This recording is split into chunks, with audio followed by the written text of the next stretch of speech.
Another great topic. So scary changes because, as people start making these changes, it's scary and it's the unknown and something they're not used to and they want to be able to like live their lives. But um for you, let me ask you this, for your clients, do they have to give up all their favorite foods to feel better? Hey friends, welcome back to the show. I'm Lindsie, and today's episode is for the woman who feels like she's constantly patching symptoms, juggling hormones, energy crashes, poor sleep, stress, and the mental load of trying to do everything right and still not feeling like herself.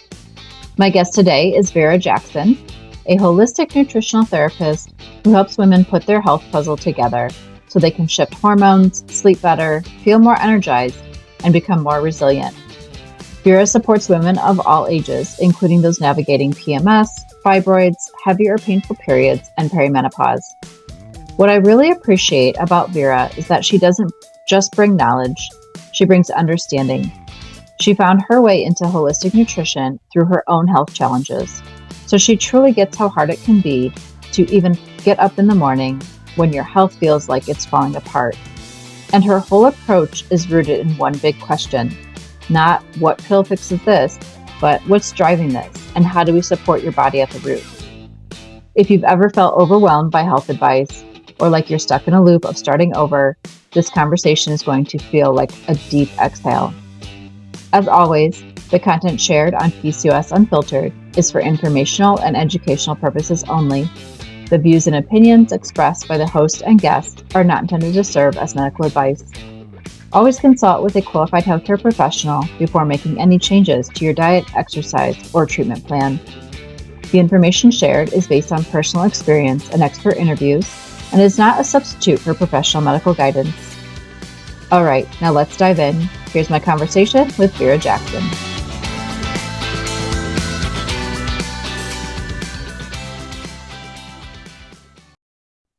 Welcome to Vera for being here. Thank you so much. I think we align in a lot of ways, so this is going to be a good conversation.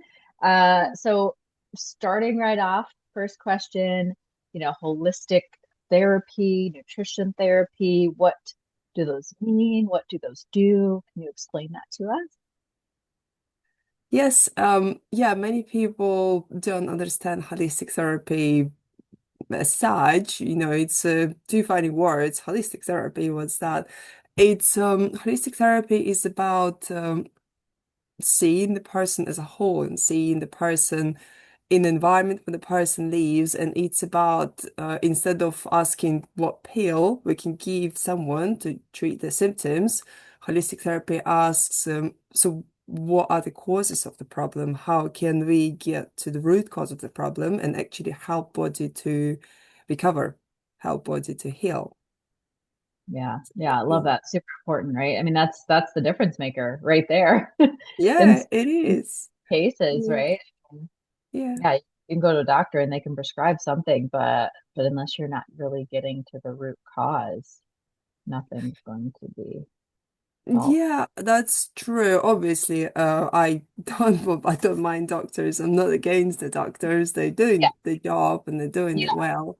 Because as holistic therapists, obviously, little disclaimer here, we're not allowed to prescribe things and we're not there to cure or treat, but yeah, we can help body to recover. yeah. But yeah, if you go to GP in UK, you got 15 minutes. It's not much, is it? No, no. And that's where, yeah, I don't mean to come off, too bad because I think that's the part that like traditional medicine, I know in the US, it sounds like by you, it's kind of missing the holistic part because yeah, they want to like prescribe or, you know, for my nursing days, it was always like prescribe or cut. but but there's so much more to it. And the more that I talk to people, like yourself, just so many other guests I've had on the podcast, you start realizing how all these pieces play a role than just, doing one thing. So holistic, the holistic piece is definitely, I think, missing, you know, even for myself sometimes. I'm like, I wish I had all this knowledge for all of it. And that's where I can lean on.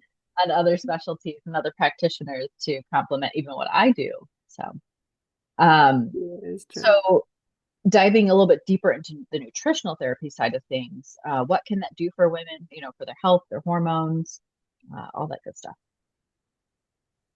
Yeah.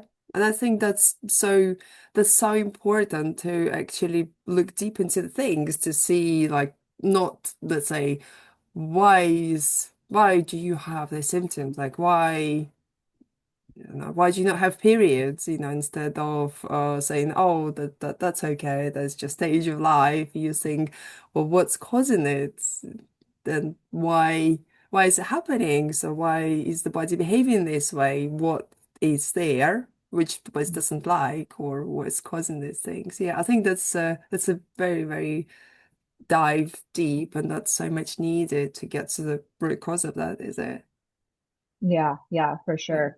And you use nutrition, as a piece of that, right? Like to kind of help figure out what's going on. Yeah, it's nutrition. Nutrition is not only about food nutrition, is it? It's very common. I hear it so much from people when they say, "Oh, I'm nutrition," they say, "Oh, so what can I eat for breakfast? What can I eat to gain the muscles weight?" And they say, "Well, you can eat this and this and this, but it's not only about food. It's about food and lifestyle and what nutrients person take in and how is their health and overall and what's their stress and sleep and what's like the whole environment where the person lives, where someone lives, because it's so important." Yeah. Oh, yeah. Yeah. Everything. Everything plays a role. And one break, in that, I feel like just kind of can start that vicious cycle, when you're getting poor sleep and then adding stress on top of it, and then you just go to the comfort foods, and then it just doesn't stop, for sure. Yeah. Um, so the whole person approach in nutrition, what does that mean? Yes, it means nutritional therapy sees the person as a whole person, not just we don't just take, let's say, body system like or organ, oh, like the liver is not working properly. We take a look at the whole body. We see, okay, so the liver is not working properly. Why is it so? What is it connected to? So we see the connections to other organs and systems. We see the whole body and we see the whole health history from childhood, maybe some kind of childhood vaccinations, childhood health, teenage health, because it's so important, all these foundation years, how the diet and lifestyle was and we see what's happening currently in person's life. Like as already mentioned, what's the stress level? How is the person sleeping? What's their job? What's the demand of their job? What's the family situation like? Kids, maybe family troubles, any bereavements happening because it's all of it is taking a toll on their health and all of it can make things better or worse. So that's the whole person approach, taking the whole body and see it not just the small pieces of it, seeing the whole body, what organs connected to each other, the work together, and seeing that person in the bigger environment, in the like bigger work, family, the whole life environment, and how that environment actually can make things better or it can make things worse. That's the whole body approach is. Yeah, I mean, we've become so specialized, in many areas, whether that is medicine or, other things. Um, so you definitely need that look at the big picture for sure. And I love what you said because I know it's been on other episodes as well, but even just going back to childhood to birth, how did your mother give birth to you? Was it a C-section? Was it a natural birth? Did she breastfeed you? All that stuff plays a role even later on in life, as we've discovered. So super important there. Um, what Yeah. can someone expect with a nutritional consultation with you that first time when they meet? Yeah, it's quite a mouthful, nutritional consultation, is it? Yes. It's a bit hard. Yeah, it is. Yeah, it's a bit confusing, is it? Because we know what to expect from, let's say, doctor's consultation. We go there, they ask what's going on, and and then they go from there. With nutrition consultation, it's a bit different and it's a bit deeper. So, at the first consultation, I normally go through all the health with the person I support. I go through all the health from birth, the foundation years, the childhood, and then health complaints, what's going on, any medications, anything. So like a big picture of the health history from birth until present days, including what's the health goals, what you want to achieve, and health complaints, symptoms. And also we take a look very closely at the food diary, what person eats and how we can support them. And we take a look at the lifestyle as well, a few lifestyle questions like what's your job title, how you sleep, what time you go to bed, and what's your stress level. So all these three things will be closely looked at. And then at the end of the consultation, there would be a plan drawn. We call it health support plan. I call it health support plan. Just few changes maybe we can start with to start kind of steering the things the correct way. Yeah. Yeah. Yeah. So definitely a big deep dive. Yeah. Sounds like yeah, you probably give like an hour or so, probably at least for something like that. Yeah, it's an hour. I'd say an hour is a good one. Less than an hour. I know some people do less than an hour, but yeah, I wouldn't do less than 60 minutes because it's a lot of information and it's a big chat. Yeah, yeah, I'm very similar in that way too. But and I also kind of ask how ready, that person is to start making some changes, because I think that plays a role too into results and how they're going to, progress as you work with them as well. Yeah, super important. Um, my Yeah.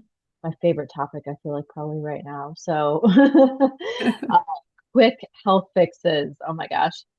So, uh, people won't be hearing this until, towards the end of February, but it's great because usually by then the New Year's resolutions have faded.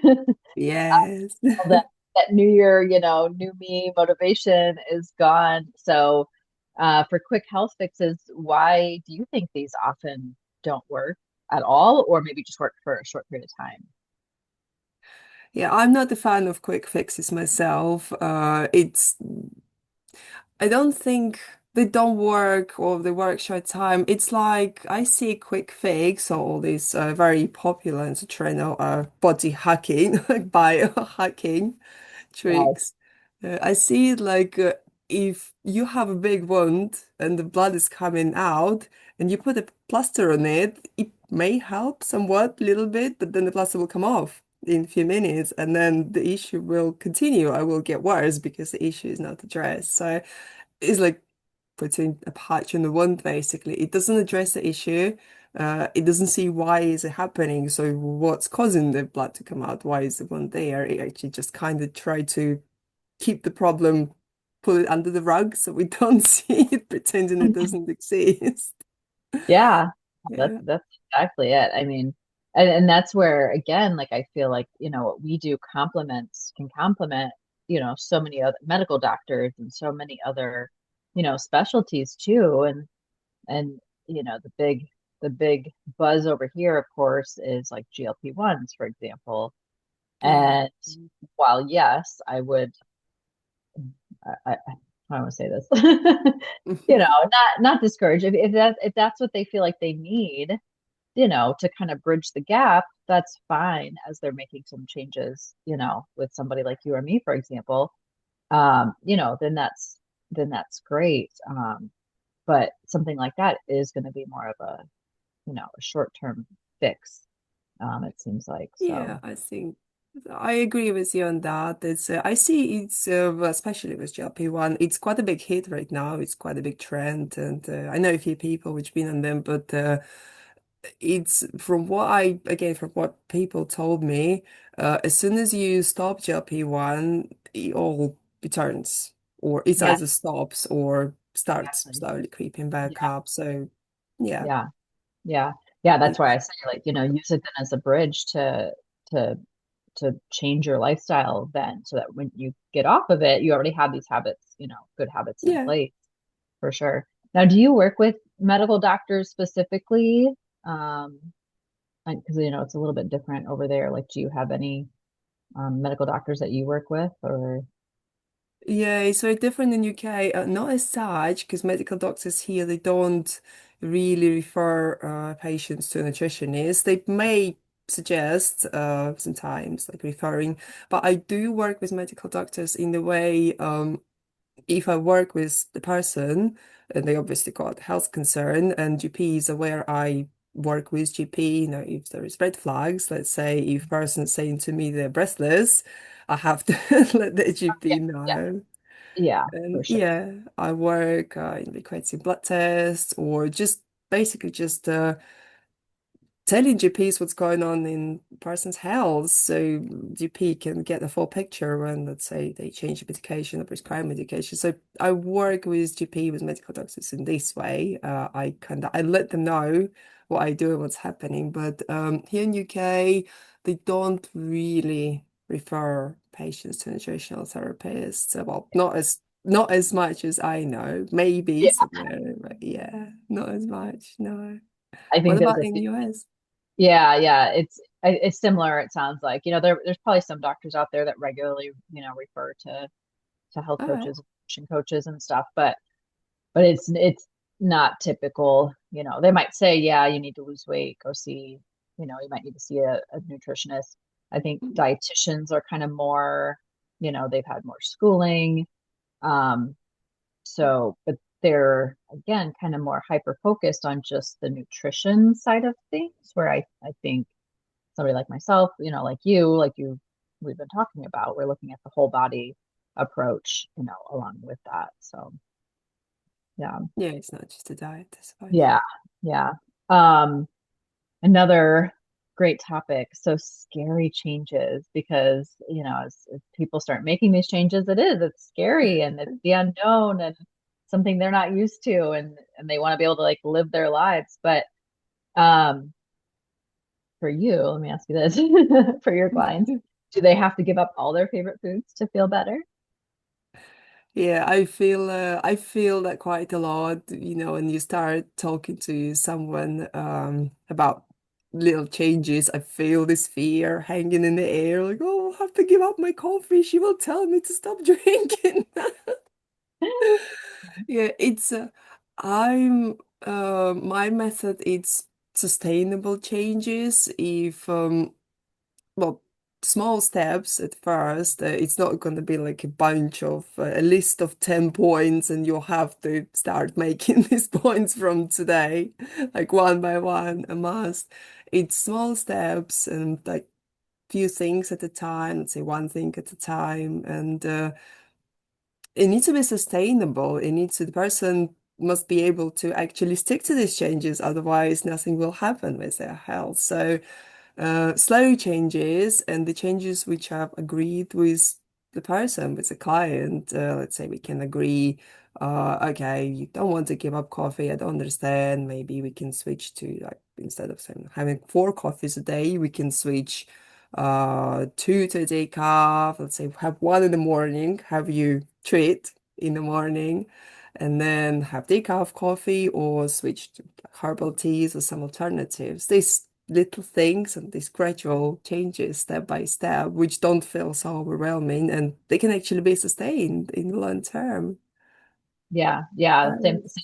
Yeah, it's got to be a process, right? I think that's one thing. Like, one of the biggest pieces that I get feedback wise from my clients is that they love the process of it, because you start other things, especially I feel like the beginning of the year, and it's just like, okay, we're gonna cut out this, and then you're gonna maybe drink this shake or do the all these other things, and it's just a total lifestyle shift for a lot of people, and that's where the mind starts playing games on you. And it's like, yeah, Yeah. I can't handle this. um Yeah, I mean, it does. It has to be just small little things, like you were saying. And sometimes even, I've told people like if you want to start a new workout routine, sometimes just putting your shoes out the night before, and maybe you don't make it out the door, but getting your shoes on in the morning is, like that could be a baby step right there, because you're kind of training your brain to say, okay, I'm making this change. And then maybe the following week you actually put your shoes on and get out the door for even just 5 minutes. Um, but yeah, small changes definitely lead to the sustainable lifestyle. And I think the other thing people have to realize is there's still going to be ups and downs with that, Yeah, right? I for mean, sure. it's not linear. You're still gonna have setbacks. Life happens. So even though you might be good making changes for a few weeks, yeah, something might happen, and then you might have to kind of say, okay, how did that happen? Why did that happen? And then just keep moving forward, and that's fine too. Yeah. Yeah. Yeah, I agree with you on that. Definitely life happens and we are not perfect and we all have kind of this the periods where kind of you feel like everything falls apart and yeah, it can lead to self-punishment and that guilt feeling and then person think, oh, I don't want to go back to that to nutritionist because she'll probably blame me and I'll feel guilty because I didn't do this and this. Yeah, it can happen. Yeah. It's Yeah. not about self-blame. It's just moving on. Yeah. Yeah. Exactly. Exactly. Well, this was great. Last question is, how can people find you and connect with you? Yeah, people can find me on Instagram. I've got a profile on Instagram. It's vera.jackson .well-being. You will have the I'll, links. I'll put it in the Yeah. show notes as well. Yeah. Yeah, I'm mainly on Instagram and I've got a website as well. It's Vera Jackson Nutrition Co UK. I put quite a lot of information there. I put blog posts there about little things like things which are trending now, let's say like winter health and winter. So yeah, people can connect with me on Instagram and they can have a look at my website. Awesome. Awesome. Well, Yeah. love it. Thank you. Thank you so much for being here. I really appreciate it. Uh, Thank you for having me. yes, thank you. Such a great conversation with Vera, because it brought the conversation back to what actually creates change: context, consistency, and compassionate strategy. A few things I want you to take with you. Holistic care doesn't mean anti-doctor. It means asking a different question. What's causing this? And what does your body need to recover? Nutrition isn't just food. It's also sleep, stress, environment, and lifestyle, because the body doesn't operate in compartments. Sustainable progress comes from small steps you can actually stick to, not a list of 10 things you should start today. And if you've had setbacks, you're not failing, you're human. The goal is not perfection, it's returning to the process without punishment. If you want to connect with Vera, you can find her on Instagram and check out her website. I'll link both in the show notes so you can check out her work and her blog, especially if you're looking for practical education around hormones, seasonal wellness, and building healthier routines. And if this episode supported you, I'd love for you to share it with a friend or leave a quick review and rating. It helps more women find these conversations and feel less alone in what they're navigating. Thank you for being here. I'm sending you so much love, and I'll see you on the next episode of PCOS Unfiltered. Nourish, Heal, Thrive.